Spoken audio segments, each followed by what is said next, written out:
Добре дојдовте. Емоциите, нели, се моторот што го движи нашиот живот. Тие ги бојат спомените, ги водат нашите одлуки, но дали некогаш сме застанале да се запрашаме откаде навистина доаѓаат? Што точно се случува во нас кога чувствуваме радост, или тага, или бес? Ајде да нурнеме во оваа мистерија заедно. Слушнете го ова. Ова не е само некоја филозофска игра на зборови. Ова прашање со векови ги мачи најголемите умови и не носи до самата срж на тоа како функционираме. Во следните неколку минути ќе се обидеме да го најдеме одговорот, а тоа што ќе го откриеме, можеби целосно ќе го промени начинот на кој размислуваме за сопствените чувства. Добро, ама за да ја решиме таа загадка, прво ни треба јасна дефиниција.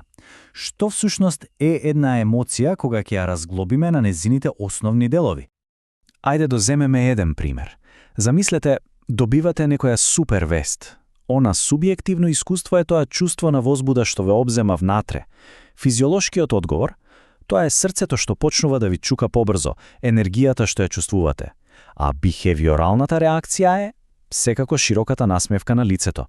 Значи, овие три работи, чувството, телото и однесувањето, секогаш работат заедно за да создадат една целосна емоција.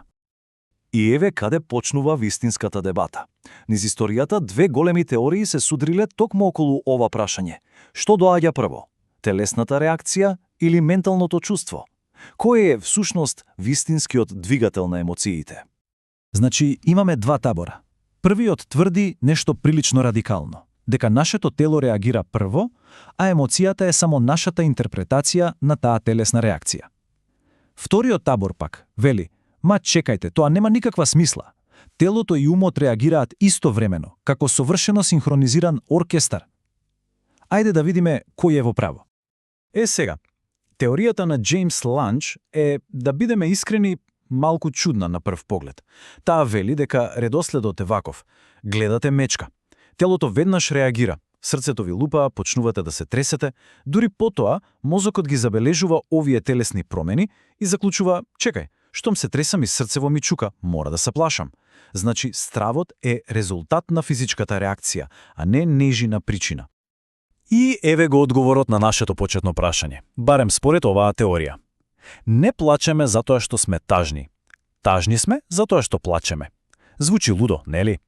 Но токму оваа идеја ја запали целата дебата. Ама, тука се појавува теоријата на Кенон Барт и вели: стоп, чекајте малку, тоа не држи вода. Според нив, кога ќе ја видите мечката, мозокот испраќа два сигнала во исто време. Едниот сигнал му вели на срцето да чука побрзо, а другиот, во истиот тој момент, го создава чувството на страв.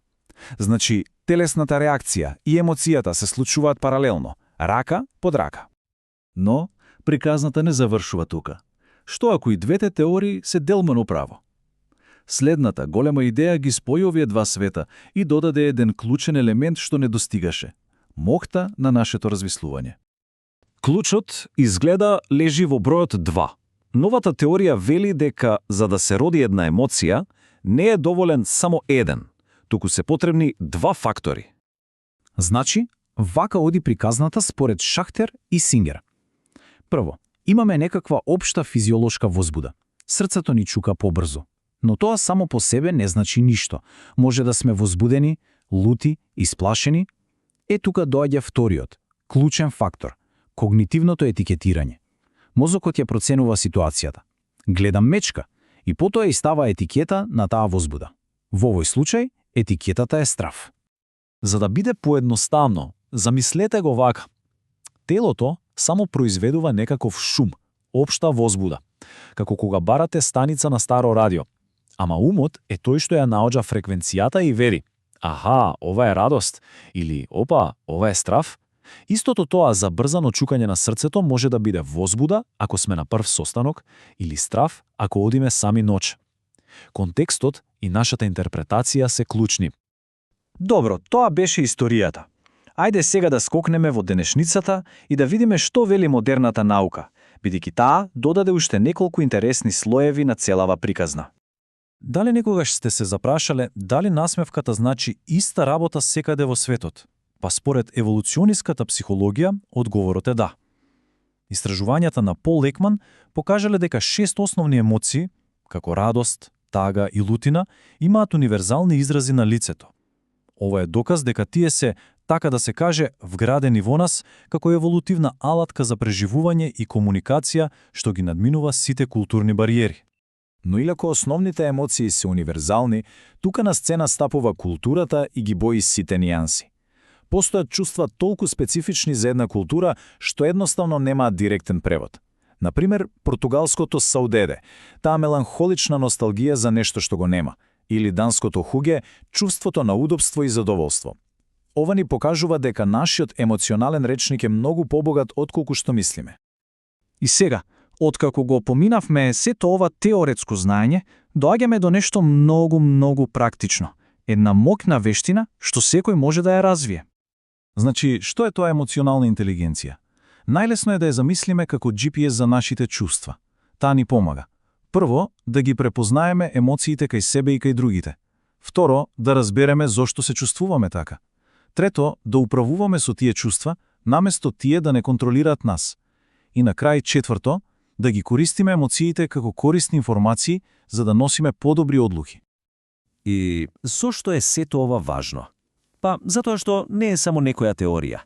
Луѓето со повисока емоционална интелигенција едноставно имаат подобро ментално здравје, поквалитетни врски и се поуспешни во кариерата. И најдобрата вест од сите. За разлика од коефициентот на интелигенција, кој е горе-долу фиксен, емоционалната интелигенција е вештина. Таа е како мускул. Колку повеќе ја вежбаме, толку станува посилна. И така, кругот се затвора. Видовме дека емоциите не се нешто што едноставно ни се случува. Тие се комплексен танц помеѓу нашето тело, нашиот ум и светот околу нас. Ова не остава со една последна, моќна мисла за размислување. Ако нашите толкувања и мисли играат толку клучна улога во создавањето на нашите чувства, тогаш колкава моќна вистина имаме да го обликуваме сопствениот емоционален свет